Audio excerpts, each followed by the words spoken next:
Welcome home, family and fellow citizens of the African Order. I'm here with another video, and the topic of this discussion is the order of things. If I was to ask blacks, what do white people love? What do they treasure? What do they value? Would anybody be able to give me a specific answer? If there was any other race of people that presided over whites, do you think they would be able to answer any of these specific questions? I believe they would. And the sad part is we can't. But yeah, we have white people in between each and every aspect of our lives. They make decisions and rule on everything that pertains to our quality of life. But we can't answer these questions. That's the scary part. And it makes me think to Star Trek, where you have a species called the Vorta and the Jem'Hadar. The Jem'Hadar are engineered race of people that's been engineered by the Vorta. They serve as their military and their enforcers. Even though the Vorta engineered the Jem'Hadar, the Vorta does not command the Jem'Hadar. The Vorta only deals with the first Jem'Hadar, the top Jem'Hadar. The first Jem'Hadar, he commands the men. Now, in order to keep the Jem'Hadar in check, the Vorta engineered them to be chemically dependent to a substance called tetracyl white. So if anything happened to the Vorta, they know they would die of addiction. It was an episode where the Vorta wanted the Jem'Hadar to go out, do a military campaign, just observe the enemy, but do not engage in them. Just look at them. They were low on tetracyl white, and one of the Jem'Hadar got over anxious because of his addiction. And he started shooting at the enemy. The first Jem'Hadar disciplined him on the spot, dropped him in rank. When they went back to the base, he reported to the Vorta that one of his men fired upon the enemy. The Vorta was outraged. He's like, "Who is this man?" And he's like, "I already disciplined him. I want to know his name. Tell me his name." The first Jem'Hadar said, "No.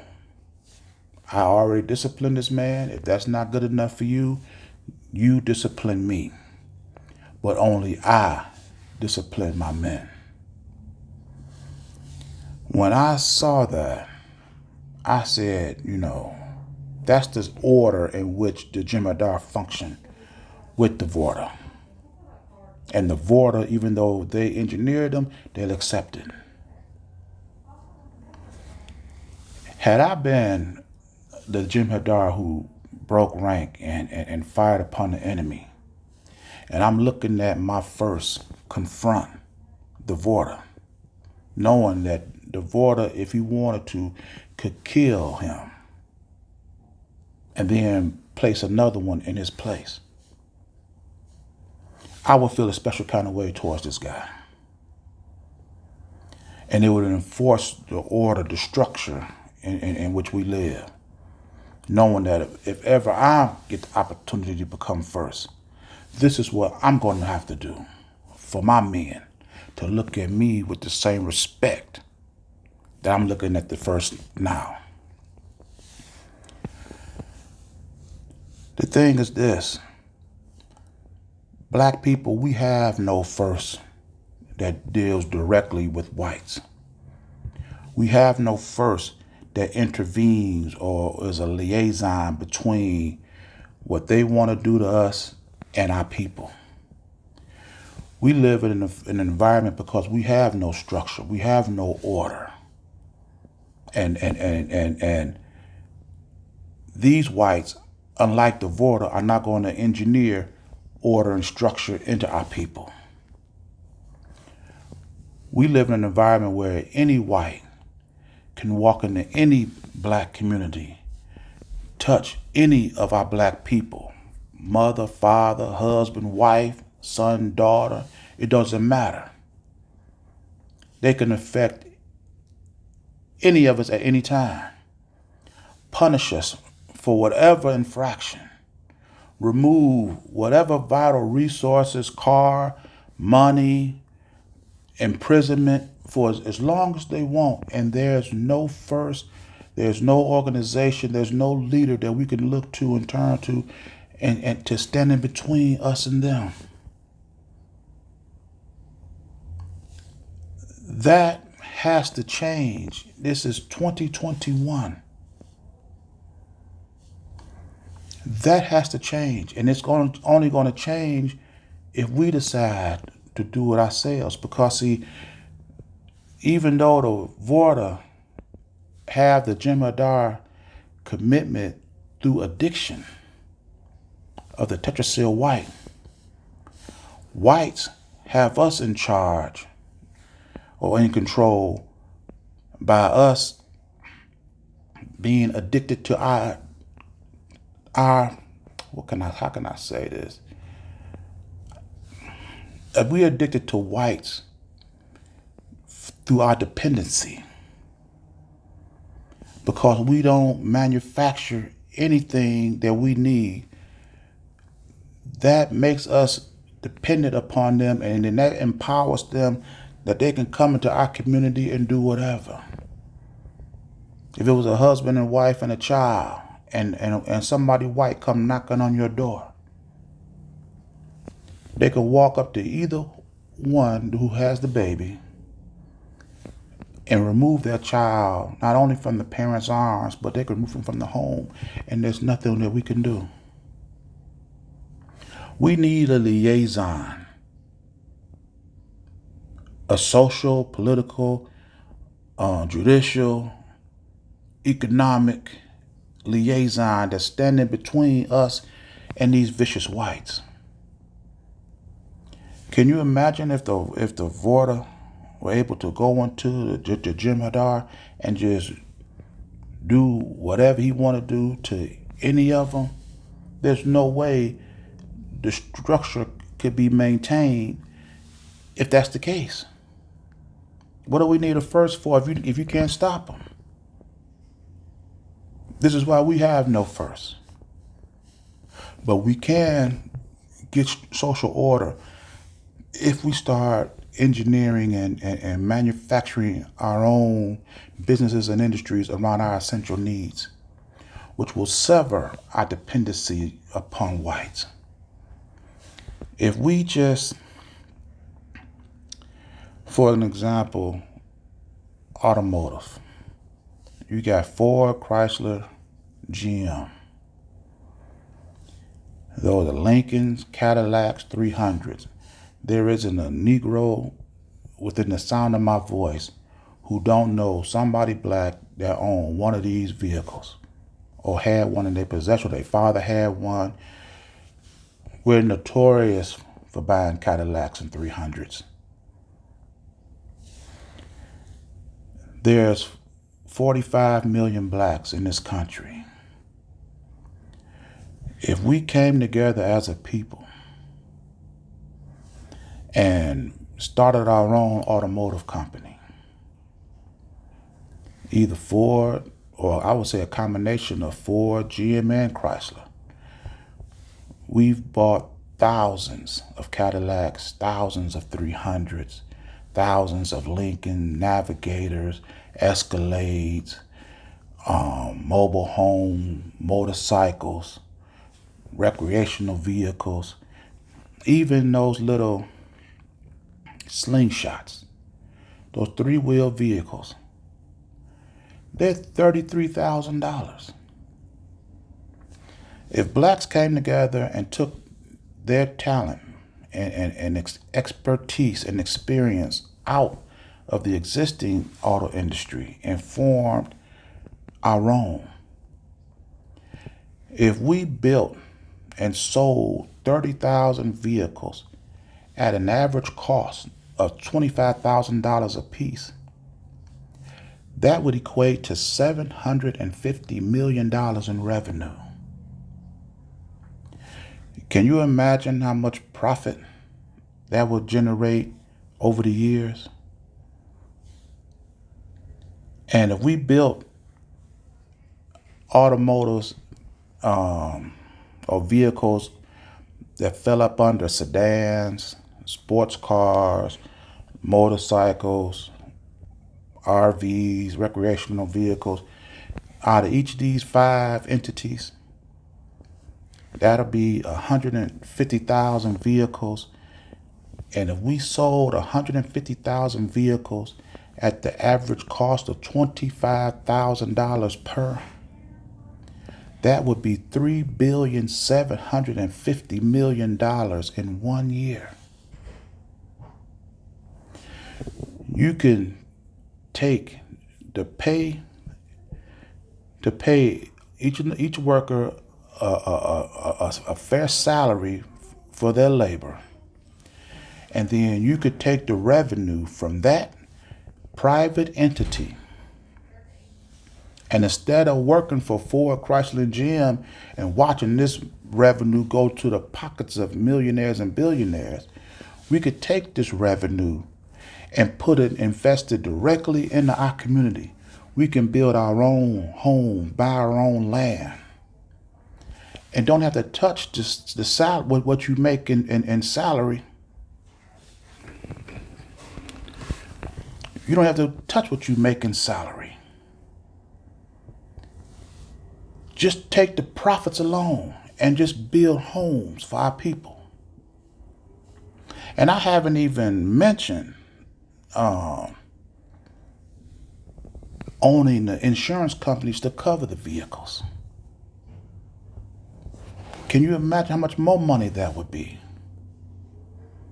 And I haven't even touched the money that you make working in the automotive plant, producing these vehicles. You don't just pay for your home with that. You buy clothes, food, cell phone, shoes, a host of other things, vacation, that we can have and control for our own people and not have to depend on whites. And then on top of that, when you work for Ford, Chrysler, and GM, you also pay union dues, which is millions of more dollars that you put into the hands of union leaders just for you to make sure that you get paid a decent wage. But if you owned your own automotive plant, you would assure yourself of those decent wages, which would eliminate the need to pay the union. But if we came together up under this and became the light at the end of our own tunnel,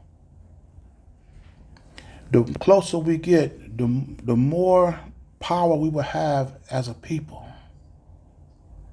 And like I say, and divert all the profits and proceeds from this venture into buying land and building our own homes, which in essence is taking us from having landlords to becoming lords over our own land, where no one white can come in and take anything away from us. This will be a game changer. And I know a lot of people out here, listening to the lawyer the other day, he was saying how when you go to court, they teach you in court school. If you have facts, you argue facts. If you don't have facts, then you attack the character. And there are people out here who would attack the facts by arguing the character of blacks. Well, blacks don't work together. Blacks will never do this. Blacks are something they're going to say is something negative to stop you from believing that you can do it. The Jem'Hadar, like I say, they're committed to the border because of an addiction they cannot break. But their willingness is always there. We're committed to white people because of an addiction that we can break, and we choose not to. And those who don't have facts or will argue against the facts will try to attack the character of blacks to discourage us from doing it by saying they doubt that blacks have the intellect, the ability to govern themselves. And to that, I say this. There's two things you can be assured of.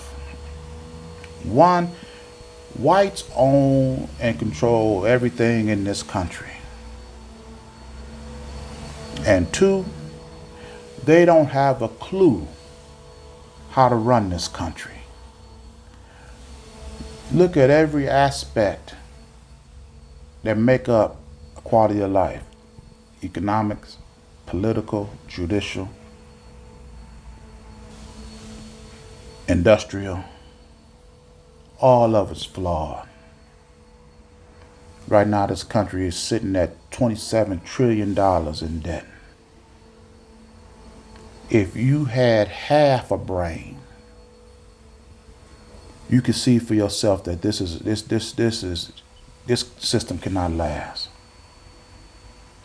And if we just gathered our people around, just building our automotive needs, there hasn't been a year that General Motors, Ford, Chrysler, whatever auto company you can think of, have not sold a brand new vehicle each and every freaking year. We're talking about 150,000 vehicles a year, which is not even 1% of the 45 million blacks. And not even the 45 million, which is roughly be about 27 million blacks that would be capable of buying a vehicle. That wouldn't be 1%, a half of the blacks.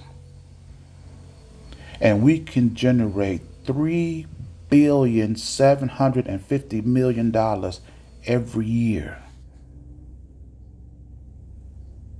Every year, selling brand new vehicles, servicing brand new vehicles, insuring brand new vehicles, creating jobs, businesses, and industries for our own people. No one white would be able to come into our community and take anything or stop us from doing anything. Can you imagine having that in between us and whites? That's the liaison that we need. That's the respect that we will garner. If we did that, that will put a halt to their economic approach, political approach, judicial approach. That'll put a stop to all of that. We will instantly gain respect as a people, not only in this country, but over the world.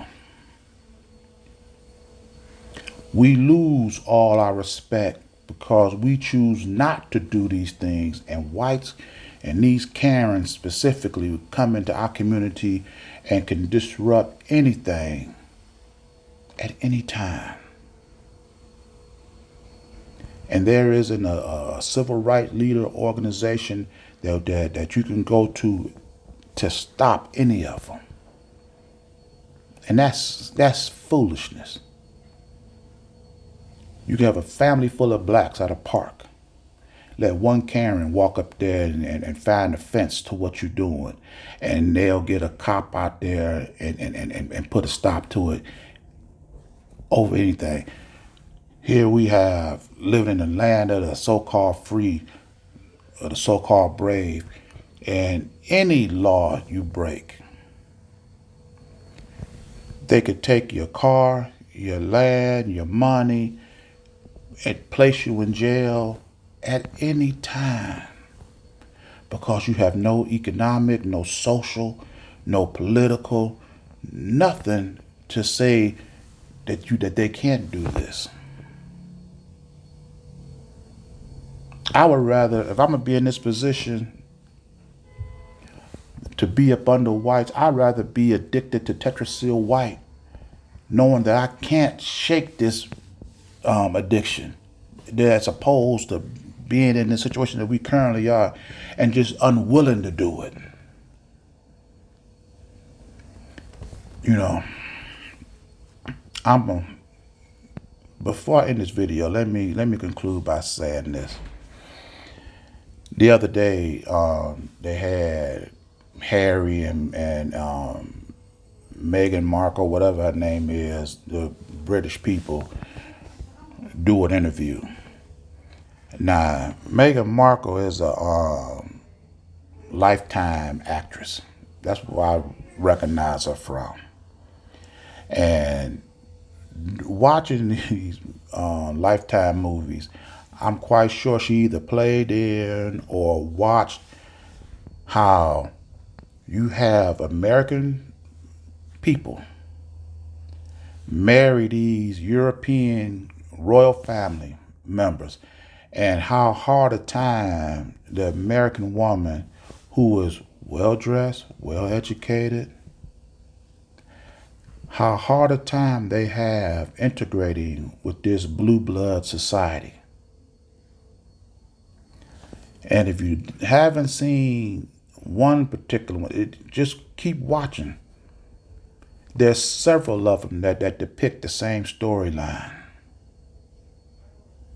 I don't know how this black woman can play on the Lifetime channel and watch these storylines and then turn around and in real life try to, well, marry Harry, move into the Buckingham Palace with your black heritage attached to you, and think that you're going to integrate with these blue bloods and live with these people in peace. I don't know what you were thinking. I don't care how bright white your skin is. If you are not of the same bloodline, you ain't gonna never be accepted among them people. And now you want to come in here with your off-white, beige, eggshell, whatever you complexion you want to call yourself, and think that you're going to skirt through this society and not be affected. And then you have Harry sitting up here pulling his family out of this environment because you're fearful for their lives. But then you want to sit up here and exercise your white privilege by telling Oprah that somebody in the royal family was inquiring about how dark the babies may be. And then when Oprah, who I used to have a lot of respect for, but today, not so much. When Oprah asked you, well, who said this? And he, well, I'm never going to be comfortable revealing that. Whether you're not going to be comfortable sitting on my show then, bruh. I don't know who the F you think you are. You don't call me. Because if this is why I had no respect for Oprah. You are supposed to be the heavyweight. You're supposed to be the contender, the champion of talk show, the queen of talk show. No host or no guest call you up for opportunity to come on your show and then tell you what they not going to discuss. No, you want to come on my show, you're going to discuss whatever the F I tell you to discuss, or you're not going to be on my show. How do Harry call himself, distinguishing himself from the good white people, from the bad white people, if you were sitting on this show right now protecting the evildoers? And you're sitting up here telling everybody how your children have no rank, no privilege, they have no security protection. And then you want to sit up here and talking about some, you don't want to say who said the babies are dark. It's obvious who said it. It was the queen who said it. The dark queen. And I'm not talking about the ace of spades. I'm talking about the black heart, the racist Queen Elizabeth. She said it. Here you have Paul McCartney, knighted, Elton John, Sir Elton John, Patrick Stewart, Sir Patrick Stewart, all ordained and knighted by Queen Elizabeth. She's the one who has the power to give these people position and status. So when you sit up here and say that your children won't have this, or they won't be able to be called that, or have no security, blah blah blah, that's the queen that's doing that. Regardless whether you want to say it or not, regardless whether you're comfortable saying it or not, that's the queen. And then you turn around and run off and move in with another queen to protect your family. And I don't know who Tyler Perry think he is to protect somebody from anybody.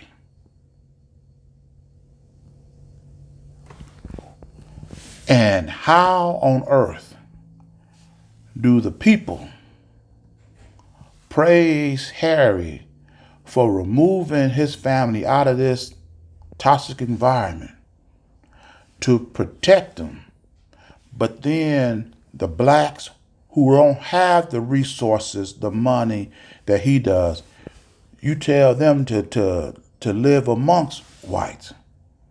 You tell them we're better together. How come you didn't tell Harry that we're better together? We all one people, and stay your rump up in the palace. How is it good for Harry to leave, but for the poor blacks who can't defend themselves, it's bad for them to leave? You're cheering him and admonish any other black that want to separate from him. How do you do that? If Meghan Markle needs to leave out of that environment for her to feel safe with her and her children, then every other black need to do the same. And how we can do it is, like I said earlier in this video, coming together around our essential needs. $3,750,000,000 in revenue every year off of just 150,000 vehicles is what we can generate. And that's just in vehicles alone. That's enough for us to build our own private, independent community where we can restore the order and structure to our families, so that we can create a barrier between us, whites, and the vicious laws that oppress our people, so that no white, no voter can walk up and deal with our people directly. We will have liaisons in between us and them.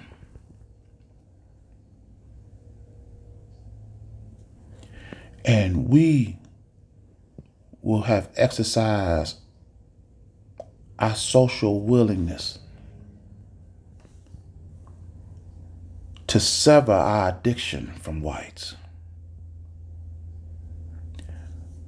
by building around our reoccurring needs. Can you imagine the profit that we can have access to if we assume our nutritional industry? Each person that hear my voice, you spending on average $200 a month just feeding yourself. Can you imagine if 150,000, 250,000 black people pooled their resources together and built supermarket chains to service them, and you have every member of our organization spending $200 some per person just to feed you? 250,000 people buying vehicles and insurances, buying cell phone, clothes, shoes, shoestrings, shoe polish,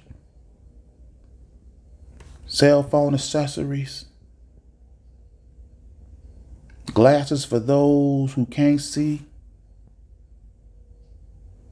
sunglasses for those who can. You see the billions bordering on trillions of dollars that we could be generating for ourselves, instead of putting this money into the hands of millionaires and billionaires, putting it right back into our community. Tell me, what National Action Network, what National Association for the Advancement of Colored People, what Nation of Islam, what Black Caucus organization do you hear talking to you like this?